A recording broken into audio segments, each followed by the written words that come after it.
एक व्यक्ति था, उसके 3 मित्र थे। एक मित्र ऐसा था जो सदैव साथ देता था, एक पल एक क्षण भी बिछुड़ता नहीं था।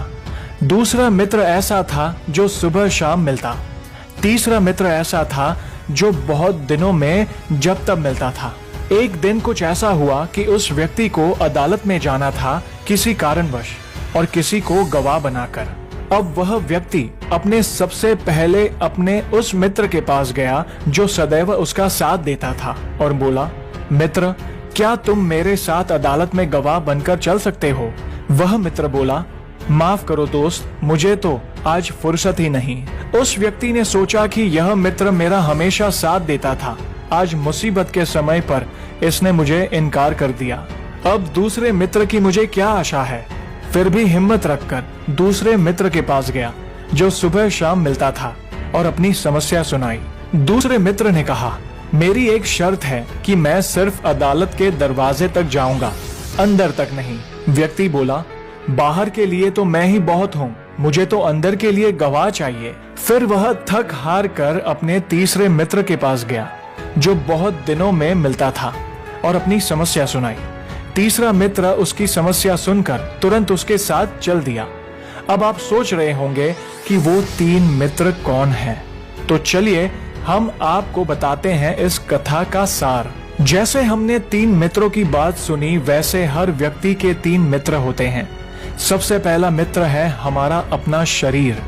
हम जहां भी जाएंगे, शरीर रूपी पहला मित्र हमारे साथ चलता है, एक पल एक क्षण भी हमसे दूर नहीं होता।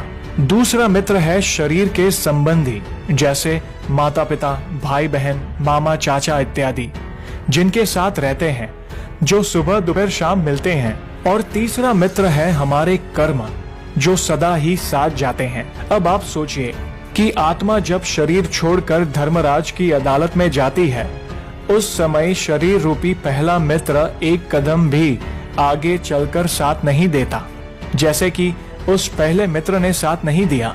दूसरे मित्र संबंधी शमशान घाट तक यानी अदालत के दरवाजे तक राम नाम सत्य है कहते हुए जाते हैं तथा वहां से फिर वापस लौट जाते हैं। और तीसरा मित्र आपके कर्म है, कर्म जो सदा ही साथ जाते हैं, चाहे अच्छे हो या बुरे। अगर हमारे कर्म सदा हमारे साथ चलते हैं तो हमको अपने कर्म पर ध्यान देना होगा। अगर हम अच्छे कर्म करेंगे तो किसी भी अदालत में जाने की जरूरत नहीं होगी, धर्मराज भी हमारे लिए स्वर्ग का दरवाजा खोल देंगे। धर्मशास्त्र और नीति शास्त्रों में कहा गया है कि कर्म के बगैर गति नहीं। सनातन धर्म भाग्यवादियों का धर्म नहीं है, कर्म से ही भाग्य का जन्म होता है। वेद, उपनिषद और गीता तीनों ही कर्म को कर्तव्य मानते हुए इसके महत्व को बताते हैं। यही पुरुषार्थ है।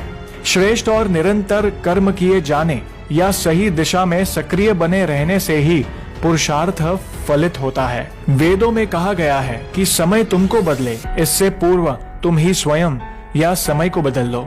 यही कर्म का मूल सिद्धांत है, अन्यथा फिर तुम्हें प्रकृति या दूसरों के अनुसार ही जीवन जीना होगा। छोटा बनकर रहोगे तो मिलेगी हर बड़ी मंजिल। बड़ा होने पर माँ भी गोद से उतार देती है। झूठ बोलकर रिश्ते उलझाने से अच्छा है सच बोलकर समझा लिए जाए, क्योंकि सच्चाई देर सबेर सामने आ ही जाएगी। मदद करना सीखिए फायदे के बगैर, मिलना जुलना सीखिए मतलब के बगैर, जिंदगी जीना सीखिए दिखावे के बगैर। आगे बढ़ने वाला व्यक्ति कभी किसी को बाधा नहीं पहुंचाता और दूसरों को बाधा पहुंचाने वाला व्यक्ति कभी आगे नहीं बढ़ता। कभी किसी अच्छे इंसान से गलती हो जाए तो भी सहन कर लो, क्योंकि मोती अगर कचरे में भी गिर जाए तो कीमती रहता है। गुस्सा अकेला आता है मगर हमेशा सारी अच्छाई ले जाता है। सब्र भी अकेला आता है मगर हमें सारी अच्छाई दे जाता है। एक छोटी सी चींटी आपके पैर को काट सकती है पर आप उसके पैर को नहीं काट सकते। इसीलिए जीवन में किसी को छोटा न समझे, वह जो कर सकता है शायद आप न कर पाए। अगर कोई व्यक्ति आपसे जलता है तो ये उसकी बुरी आदत नहीं है, बल्कि आपकी काबिलियत है जो उसे ये काम करने पे मजबूर करती है। समाज में बदलाव क्यों नहीं आता? क्योंकि गरीब में हिम्मत नहीं, मध्यम में फुर्सत नहीं और अमीर को जरूरत नहीं। किसी की अर्थी यात्रा में जाओ तो ये मत समझना कि आप उसे उसकी मंजिल पर ले जा रहे हैं, बल्कि यह समझना कि अर्थी पर लेटा इंसान मुर्दा होकर भी तुम्हें तुम्हारी मंजिल दिखाने ले जा रहा है। जो लोग आपसे जलते हैं उन लोगों से नफरत कभी मत करना, क्योंकि यही वो लोग हैं जो ये समझते हैं कि आप उनसे बेहतर हैं। जो आपकी खुशी के लिए हार मान लेता है, आप उससे कभी जीत नहीं सकते। आप अपनी जिंदगी की तुलना अन्य लोगों के साथ मत करो। सूर्य और चंद्रमा दोनों ही चमकते हैं, लेकिन अपने अपने समय पर।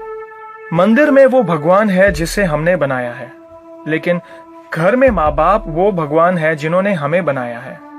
संतुलित दिमाग जैसी कोई सादगी नहीं है, संतोष जैसा कोई सुख नहीं है, लोभ जैसी कोई बीमारी नहीं है, और दया जैसा कोई पुण्य नहीं है।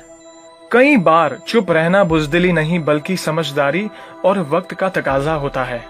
जो ज्ञानी होता है उसे समझाया जा सकता है, जो अज्ञानी होता है उसे भी समझाया जा सकता है, परंतु जो अभिमानी होता है उसे कोई भी नहीं समझा सकता, उसे वक्त ही समझाता है।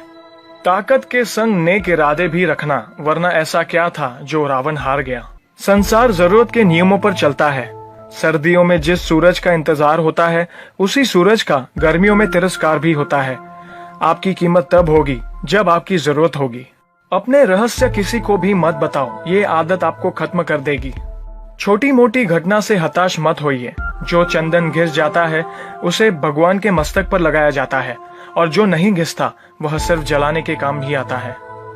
समय जिसका साथ देता है वह बड़े बड़ों को मात देता है। अमीर के घर पर बैठा कौवा भी सबको मोर लगता है, और गरीब का भूखा बच्चा भी सबको चोर लगता है। इंसान की अच्छाई पर सब खामोश रहते हैं, और चर्चा अगर उसकी बुराई पर हो तो गूंगे भी बोल पड़ते हैं। मंदिरों में क्यों ढूंढते हो उसे, वो तो वहां भी है जहां तुम गुनाह और अपराध करते हो। कौन कहता है जैसा संग वैसा रंग। इंसान लोमड़ी के साथ नहीं रहता फिर भी शातिर है। इंसान शेर के साथ नहीं रहता फिर भी क्रूर है। और तो और इंसान वो फितरत है जो कुत्ते के साथ रहता है फिर भी वफादार नहीं है।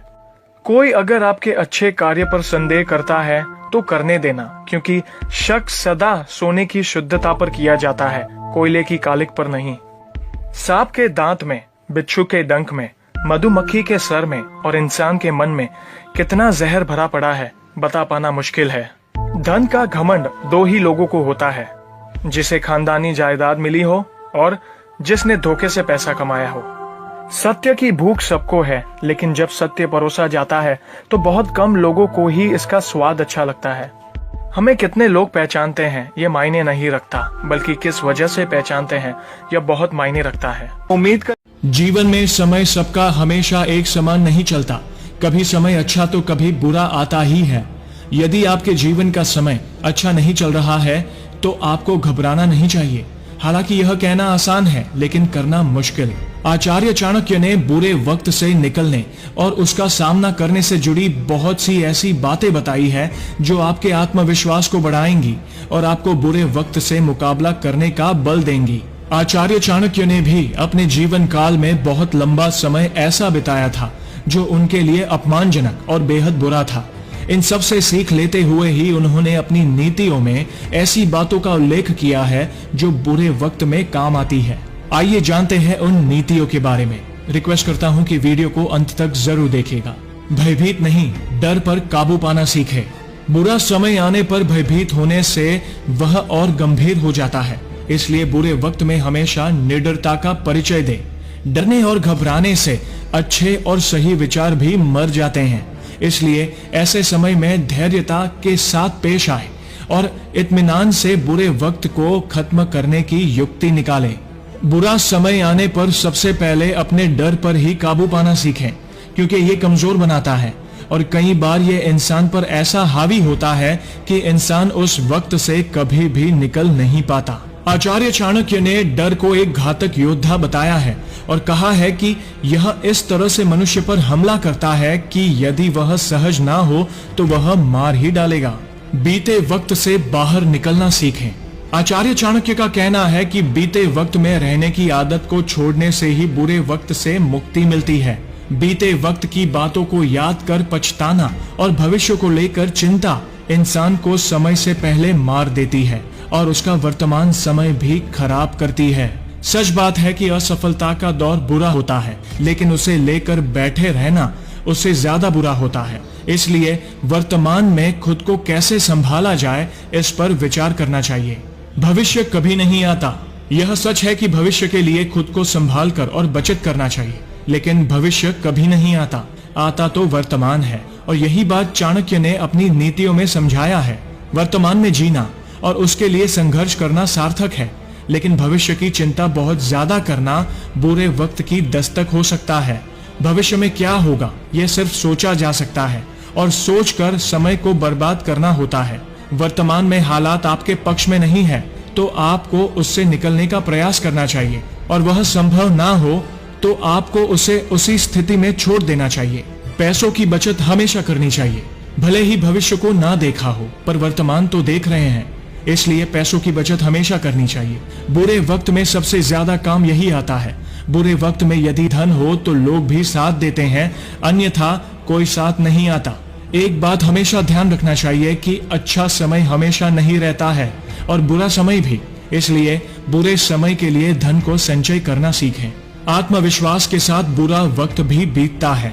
यदि बुरा वक्त है और आपके अंदर आत्मविश्वास है, तो वह वक्त जल्दी खत्म हो जाता है। बुरे वक्त से छुटकारे के लिए आत्मविश्वास का होना बहुत जरूरी है। आत्मविश्वास जैसे जैसे बढ़ता है, बुरा वक्त भी खत्म हो जाता है। आत्मविश्वासहीन व्यक्ति बुरे वक्त में सबसे पहले हार मान जाता है। दोस्तों, वीडियो अच्छी लगी हो तो लाइक और शेयर जरूर करिएगा। आप अपने विचार कमेंट के माध्यम से दे सकते हैं, और ऐसी ही जोश भरी मोटिवेशनल वीडियोस देखने के लिए हमारे पेज को फॉलो जरूर करें। धन्यवाद।